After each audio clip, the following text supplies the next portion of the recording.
ഒരു മകൻ തൻ്റെ അച്ഛനെ വെട്ടിക്കൊല്ലുന്നു. തിരുവനന്തപുരത്ത് മെഡിക്കൽ വിദ്യാർത്ഥിയായ മകൻ അച്ഛനെ വെട്ടിക്കൊന്നുവെന്ന വാർത്ത ഏറെയധികം ചർച്ച ചെയ്തതാണ് നമ്മൾ. സ്വതന്ത്രമായിട്ട് ജീവിക്കാനായിട്ട് അനുവദിക്കുന്നില്ലാത്തതിനാലാണ് അച്ഛനെ കൊലപ്പെടുത്തിയെന്നാണ് കൊലയ്ക്ക് ശേഷം പ്രതി പോലീസിനോട് പറഞ്ഞത്. എന്നാൽ ചോദ്യം ചെയ്യലിലും പയ്യൻ്റെ റൂമിൻ്റെ പരിശോധനയും ഒക്കെ കഴിഞ്ഞപ്പോൾ ഒരു കാര്യം വ്യക്തമായി. സ്വാതന്ത്ര്യമല്ല വിഷയം, അന്ധവിശ്വാസമാണ് പ്രധാന കണ്ണിയായിട്ട് മാറിയത്. കോവിഡ് കാലത്ത് മെഡിസിൻ പഠനമൊക്കെ പാതി വഴി ഉപേക്ഷിച്ച് ഈ പയ്യൻ നാട്ടിലേക്ക് മടങ്ങിയെത്തി. അതിനുശേഷം കൊച്ചിയിൽ ഒരു സിനിമാ പഠനത്തിനായിട്ട് പോയി. പഠനം കഴിഞ്ഞ് മടങ്ങിയെത്തിയ ശേഷം അയാളിൽ കാര്യമായ മാറ്റങ്ങൾ കണ്ടു തുടങ്ങിയെന്നാണ് വീട്ടുകാർ പറയുന്നത്. ആരുമായും ഇടപഴകില്ല, ആരെയും അയാളുടെ മുറിയിൽ കയറ്റാൻ അനുവദിക്കില്ല. ഇനി അഥവാ ആരെങ്കിലും ആ മുറിയിലേക്ക് കയറി ചെന്നു കഴിഞ്ഞാൽ, അബദ്ധത്തിൽ പോലും വന്നു കഴിഞ്ഞാൽ വലിയ രീതിയിൽ പ്രശ്നങ്ങളുണ്ടാക്കി ദേഷ്യമാണ് എല്ലാത്തിനും. ചിലപ്പോൾ ഭീഷണിപ്പെടുത്തി കളഞ്ഞു ഓടിച്ച് വിരട്ടി അവരെ മുറിക്കകത്തു നിന്ന് പുറത്തേക്ക് വിടും. എല്ലാത്തിലും ദേഷ്യം മാത്രം. അങ്ങനെ കഴിഞ്ഞ 7 വർഷമായി മകനെ പേടിച്ചാണ് ആ കുടുംബം അവിടെ കഴിഞ്ഞിരുന്നത്. പക്ഷേ ഇതൊന്നും ആരോടും തുറന്നു പറയാനായിട്ടോ ആ പയ്യന് കൃത്യമായ ചികിത്സ നൽകാനായിട്ടോ കുടുംബം തയ്യാറായില്ല, അല്ലെങ്കിൽ അതിനെക്കുറിച്ചിട്ടുള്ള അറിവ് അവർക്കുണ്ടായിരുന്നില്ല. അതുതന്നെയാണ് ഇത്തരം പ്രശ്നങ്ങളിലേക്ക് അല്ലെങ്കിൽ വിപത്തുകളിലേക്ക് ആ കുടുംബം എത്തിച്ചേർന്നതെന്നാണ് ഞാൻ മനസ്സിലാക്കുന്നത്. മകൻ ജയിലിൽ നിന്ന് വന്നാൽ തങ്ങളെയും കൊല്ലുമെന്ന് പിറങ്ങിളിച്ച് അമ്മ പറയുന്ന വാക്കുകൾ ഞാൻ പിന്നെയും കണ്ടു. അപ്പോഴാണ് എനിക്ക് ഒരു കാര്യം പ്രേക്ഷകരോട് പറയണമെന്ന് തോന്നിയത്. ഇതുപോലെ എത്ര കേസുകളാണ് നമ്മുടെ ചുറ്റും നടക്കുന്നതെന്നറിയാമോ?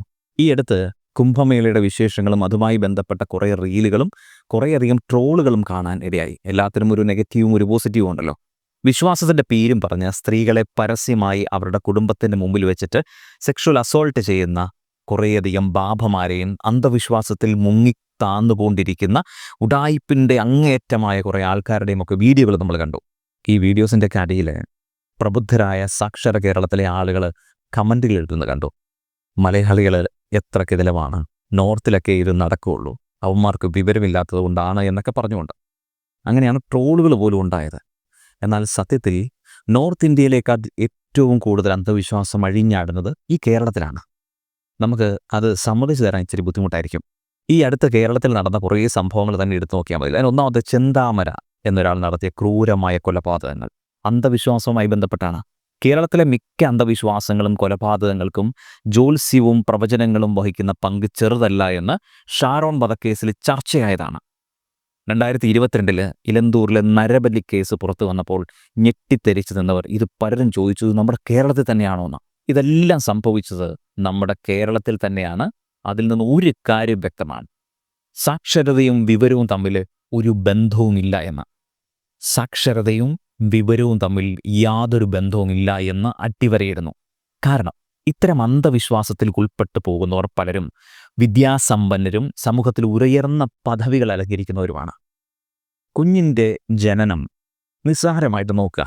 ഒരു കുഞ്ഞിൻ്റെ ജനനം നല്ല മുഹൂർത്തത്തിലും നാളിനുമാകാൻ സിസേറിയൻ നടത്തുന്നവർ വിദ്യാഭ്യാസമില്ലാത്തവരല്ല. എന്തിനും ഏതിനും നാളും നാഴികയും നോക്കുന്നവർ സാധാരണക്കാരായ ആൾക്കാരല്ല. എന്നുവെച്ചാൽ ഒരുപാട് പുസ്തകങ്ങൾ വായിച്ചതുകൊണ്ടോ ഉയർന്ന വിദ്യാഭ്യാസം ഉണ്ടായതുകൊണ്ടോ വ്യത്യസ്ത ജീവിത അനുഭവങ്ങളിലൂടെ കടന്നുപോയവരോ കൊണ്ടോ ഒന്നും ഒരു മികച്ച വ്യക്തിയായി മാറുന്നില്ല എന്ന് അനുമാനിക്കാം. അതുപോലെ അയാൾ അന്ധവിശ്വാസത്തിന് അതീതനുമാകുന്നില്ല.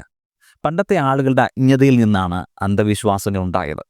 പിന്നീട് അതവർ മതങ്ങളോട് ചേർത്ത് വെച്ച് പ്രാർത്ഥനയും ആചാരങ്ങളുമൊക്കെയായിട്ട് മാറ്റിയെടുത്തു. അതുകൊണ്ട് തന്നെ അത്ര എളുപ്പം തുടച്ചു മാറ്റാൻ പറ്റാത്ത തരത്തിൽ നമ്മൾ അതിനെ അങ്ങ് എടുത്തു, സമൂഹത്തിൻ്റെ ഭാഗമാക്കി മാറ്റി. അത്തരം അന്ധവിശ്വാസങ്ങൾ ഈ ഒരു സമൂഹ ജീവിതത്തിൻ്റെ ഭാഗമായിട്ടൊക്കെ മാറി. അതുകൊണ്ടാണ് കാലം ഇത്രയും മുന്നോട്ട് പോയിട്ടും എല്ലാവരും അറിവുണ്ടായിട്ടും എല്ലാത്തിനും ശാസ്ത്രീയമായ വിശകലനം ഉണ്ടായിട്ടും ഇന്നും നമ്മൾ പലതിനോടും ചോദ്യം ചെയ്യാൻ മടി കാണിക്കുന്നത്. എന്നുവെച്ചാൽ നമ്മുടെ അജ്ഞതയല്ല ഇന്ന് കാണുന്ന അന്ധവിശ്വാസത്തിൻ്റെ കാരണങ്ങൾ, മറിച്ച് സമൂഹത്തിൽ നിലനിൽക്കുന്ന അന്ധവിശ്വാസത്തെ മറികടക്കാനുള്ള അറിവുകൾ ഉൾക്കൊണ്ടുകൊണ്ട് നമ്മൾ പ്രവർത്തിക്കാത്തതാണ്. ചുരുക്കി പറഞ്ഞാൽ, ഒരു വശത്ത് നമ്മൾ സയൻസിലൂടെ പുതിയ അറിവുകൾ നേടുകയും മറ്റൊരു വശത്ത് അന്ധവിശ്വാസങ്ങൾ കാലാനുസൃതമായ മാറ്റങ്ങളോടുകൂടി ഫോളോ ചെയ്യാനായിട്ടും തയ്യാറാകുന്നവരാണ് നമ്മൾ പലപ്പോഴും. ഇതോടൊപ്പം മനുഷ്യൻ്റെ സ്വാർത്ഥത കൂടിയാവുമ്പോൾ മനുഷ്യന് എത്ര വേണമെങ്കിലും ക്രൂരനാകാനായിട്ട് പറ്റും. അതിന് തെളിവാണ് ഇപ്പോൾ കേൾക്കുന്ന ഇത്തരം വാർത്തകൾ. ഇനി ഞാൻ പറയുന്ന കാര്യം ചിലപ്പോൾ നെറ്റ് ചൊളിയും, പറയാതെ തരമില്ലാത്തതുകൊണ്ട് പലപ്പോഴും അന്ധവിശ്വാസത്തിലേക്കുള്ള ആദ്യ ചുവടെന്ന് പറയുന്നത് ഈശ്വരവിശ്വാസം തന്നെയാണ്. പലർക്കും സമ്മതിക്കാൻ മടിയുള്ള ഒരു സത്യമാണിത്. അതുകൊണ്ട് തന്നെ ഇപ്പോഴും സൊസൈറ്റി അതിനെ 2 തട്ടിലാണ് നിർത്താനായിട്ട് താല്പര്യപ്പെടുന്നത്. വിശ്വാസം വ്യക്തിപരമായ ഒന്നാണ്. അതുകൊണ്ട് അതിനെക്കുറിച്ച് ഞാൻ കൂടുതലൊന്നും സംസാരിക്കുന്നില്ല. ഓരോരുത്തരുടെ വ്യക്തിപരമാണ്. പക്ഷേ അന്ധവിശ്വാസങ്ങൾ ഉപയോഗിച്ച് നടത്തുന്ന ചൂഷണങ്ങളും അതിൻ്റെ ആഫ്റ്റർ എഫക്ട്സുമായി സംഭവിക്കുന്ന ഇത്തരം ദുരന്തങ്ങളും ഇല്ലാതാക്കണമെങ്കിൽ കാര്യമായ മാറ്റങ്ങൾ ഉണ്ടായേ മതിയാകൂ. ഒന്ന് ചിന്തിച്ചതായി അത്ഭുത രോഗശാന്തി, മന്ത്രവാദം, ആഭിചാരക്രിയകൾ, ആൾദൈവങ്ങൾ തുടങ്ങിയ പല രൂപങ്ങളും അന്ധവിശ്വാസം നിലനിർത്തിക്കൊണ്ടു പോകുന്നതിൻ്റെ ഒരു ഭാഗമാണ്. അതൊക്കെ ഇങ്ങനെ നിന്നു പോകുന്നത് തന്നെ അതിൻ്റെ ഒരു ഭാഗമാണ്. ഒരുപാട് ദുർബലരായിട്ടുള്ള മനുഷ്യന്മാരെ നമുക്ക് ചുറ്റുമുണ്ട്. ഇത്തരം ഗ്രൂപ്പുകൾ അവരെയാണ് ഇരയാക്കുന്നത്. അന്ധവിശ്വാസത്തിൻ്റെ മറവിൽ മാനുഷിക ബന്ധങ്ങൾ പോലും ഓർക്കാതെയാണ് പലയിടത്തും കൊടും ക്രൂരതകൾ അഴിഞ്ഞാടുന്നത്. അതുകൊണ്ട് തന്നെ ഇതിലേക്കൊരു മാറ്റം ഇനിയെങ്കിലും ഉണ്ടാകണം. ശക്തമായ ഒരു നിയമനിർമ്മാണം ഇതിന് ആവശ്യമാണ് എന്ന് നിങ്ങൾക്ക് എപ്പോഴെങ്കിലും തോന്നിയിട്ടുണ്ടോ?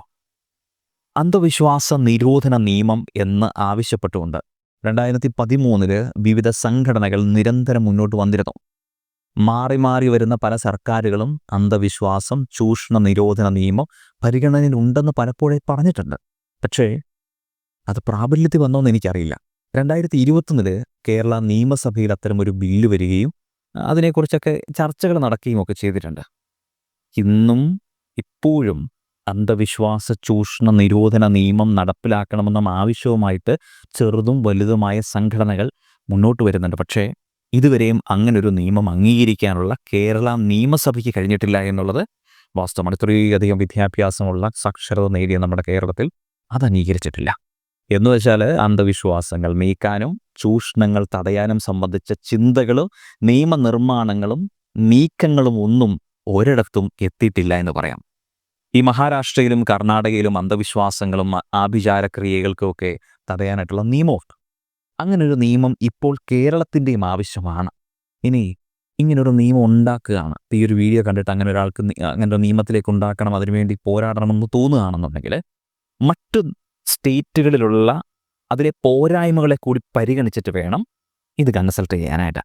കാരണം ചില സംസ്ഥാനങ്ങളെ നിയമമനുസരിച്ചിട്ട് അന്ധവിശ്വാസത്തിന് ഇരയാകുന്നവർക്കോ അവരുടെ ബന്ധുക്കൾക്കോ മാത്രമേ പരാതി നൽകാനായിട്ട് കഴിയുള്ളൂ. അല്ലാതെ നമ്മൾ വേറൊരിടത്തൊരു പ്രശ്നം നടക്കുന്നുണ്ടെന്ന് കണ്ടിട്ട് നമുക്കൊരു പരാതി കൊടുക്കാൻ പറ്റില്ല. എന്നാൽ മന്ത്രവാദം ഉൾപ്പെടെയുള്ള കാര്യങ്ങൾ ശ്രദ്ധയിൽപ്പെടുന്ന ആർക്കും പരാതി നൽകാനായിട്ട് കഴിയണം. അങ്ങനെ ഒരു നിയമമാണ് ഉണ്ടാക്കേണ്ടത്. ഈ രാജ്യത്തിൻ്റെ പുരോഗതി എന്നൊക്കെ പറയുന്നത് സമൂഹത്തിൻ്റെ ആരോഗ്യപരമായ വളർച്ചയാണ്. പണ്ട് കാലത്തിന് സമൂഹത്തിൽ ഒരുപാട് തെറ്റുകൾ നിലനിന്നിരുന്നു. തെറ്റുകൾ എണ്ണി പറയാനാണെങ്കിൽ ഒരുപാടുണ്ട്. ഇന്ന് അവയെല്ലാം മാറിയ സമൂഹത്തിലാണ് നമ്മൾ ജീവിക്കുന്നത്. ഓരോരുത്തരും ചിന്തിക്കണം. പുതിയ കാലത്ത് ശാസ്ത്രത്തെ അംഗീകരിക്കുകയും അതോടൊപ്പം സഞ്ചരിക്കുകയും ഒക്കെയാണ് നമ്മൾ വേണ്ടത്. ഈ കാര്യത്തിലൊക്കെ നമ്മൾ തന്നെയാണ് ഉത്തരവാദികൾ എന്നുള്ള കാര്യം തിരിച്ചറിയുക. ഈ സൊസൈറ്റി നേരായ വഴിയിലൂടെ ചിന്തിച്ചാൽ അന്ധവിശ്വാസങ്ങളും അനാചാരങ്ങളും ഇല്ലാതാക്കും. അതിന് സൊസൈറ്റി എന്നത് നമ്മൾ ഓരോരുത്തരുമാണെന്നുള്ളൊരു തിരിച്ചറിവാണ് നമുക്ക് വേണ്ടത്. അപ്പോൾ think positive. Have a great day. By.